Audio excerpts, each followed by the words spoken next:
when you spend more time with yourself, you will realize that a lot of medicine, a lot of high technology is already embedded inside of your body, inside of yourself.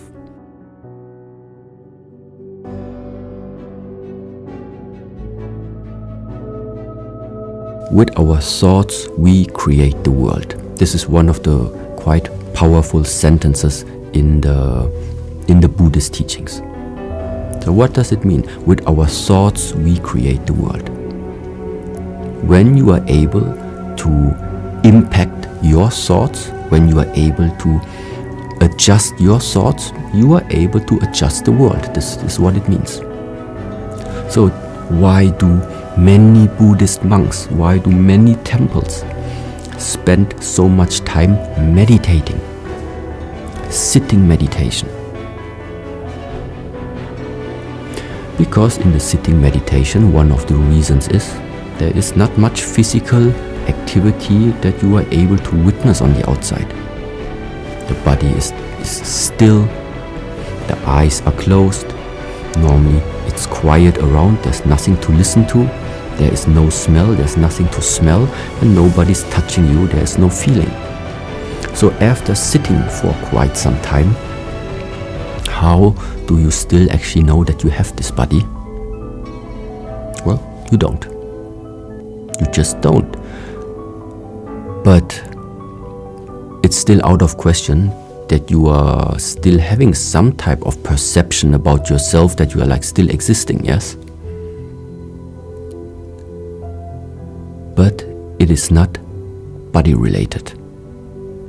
And if you take these type of teachings serious, this is one approach of how are you planning, how do you want to get to this area of becoming so fine that you are only finding yourself in the world of thoughts. And why the thoughts? Because with the thoughts you will change this world in the way how you imagine this world should be. So ultimately, what we talk about is, how do you want this life to be? Pleasant. Finished. Pleasant.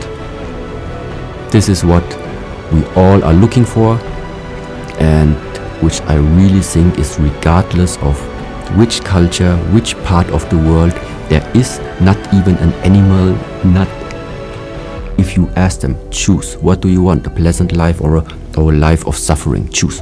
You only have those two choices. I think the answer is very, very clear and is the same for everyone. The reality though is,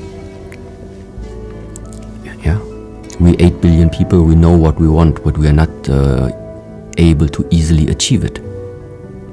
So we don't have the pleasant life that we want. Why? Because the methods and the approach maybe is wrong. Because the approach in order to get to this pleasantness is wrong. Now, pleasantness in a way, now I would say, is something very, very much related to how you feel on the one side about waking up. How do you feel during the day? But also, what are you carrying on the mind during the average day when you are walking through this lifetime? I think it is the lack of time that you are spending in investigating yourself.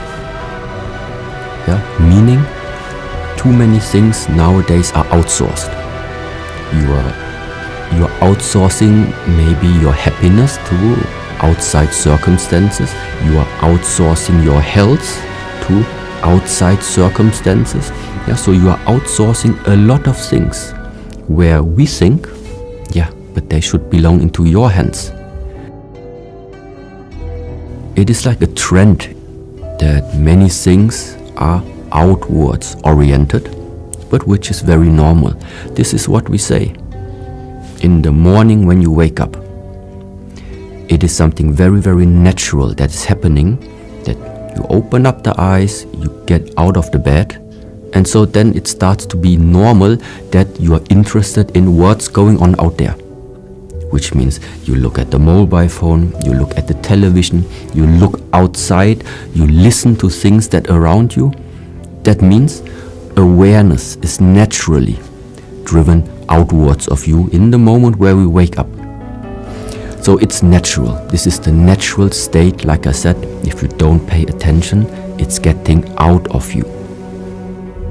Therefore, what is it that the first step I would suggest somebody is doing, and what is also lacking nowadays, is the time that you realize this.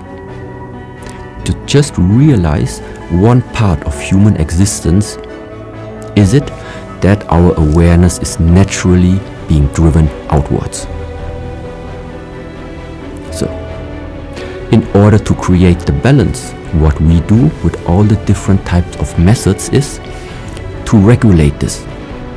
To regulate and keep an eye on the amount of time and on the amount of awareness that we are allowing ourselves to get lost out there. You need to spend time with yourself. If you have the feeling too much of my awareness is being driven outwards, number one is, in order for you to create balance, meaning to get into a harmonic state, you need to first of all find the counterpart of what actually right now is missing in your lifetime. If you spend too much time taking care of your family, taking care of your friends, taking care of your company, taking care of this and that, it's an important thing to take care of people and things around you. But it's also as important as taking care about yourself. Because when you're dead, well, who will take care of the rest? Yeah. That's not going to work.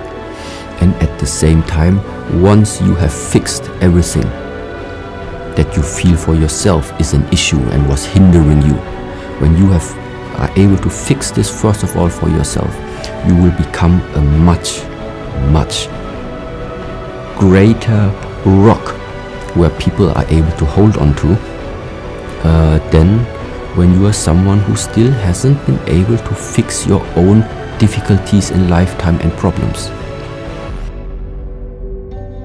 I cannot imagine somebody, this powerful nature, this force of the universe is putting you as a human being on this earth incomplete. Meaning incomplete to deal with the challenges that this world is going to offend you with. The greatest thing that can happen is you hear the message. You feel the message. You hear the call. And then you are taking now your lifetime, your 24-hour stay, and make this call take reality. Because what it then means is, there is a plan, and you are here with your own hands, capable of fulfilling that plan. Because when we talk about like this, what does a plan mean? What is an idea? What is a vision? First of all, it is something that every human, when he has it for himself. He has it inside of his mind. He has it in his imaginary world, let's say. But imaginary world means only one person knows about it. The one who has this vision.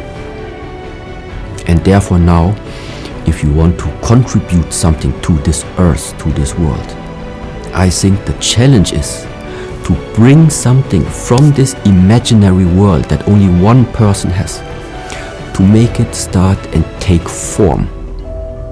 That this idea starts to shape.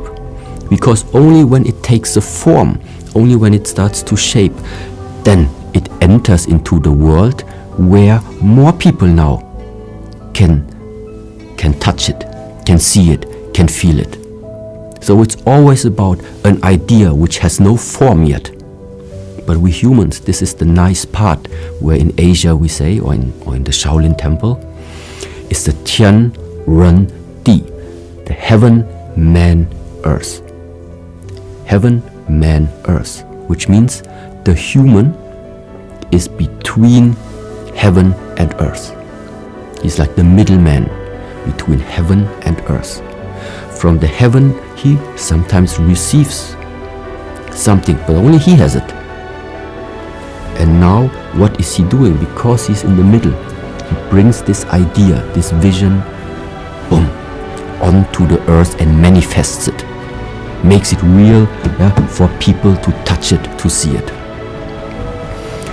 And this is where I would say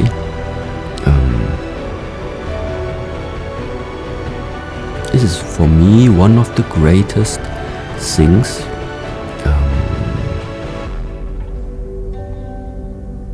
that I could right now say I discovered for me. And since that moment when I really integrated this into my way of living, into how I walk through this lifetime, things are just effortless. Because I have the feeling that it's completely in harmony. It's not that I say I feel enslaved by something and actually I don't want to do what I feel I should do. No. I feel that just by having this ideas, by having these visions, and then investing my lifetime to try and make these visions that come from somewhere, to make them become real. At the same time, in the moment where I feel that it's just about, it's like you make your dream come true.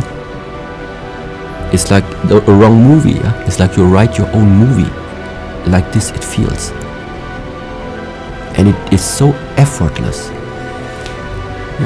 And now, and I strongly trust that this is something very, very special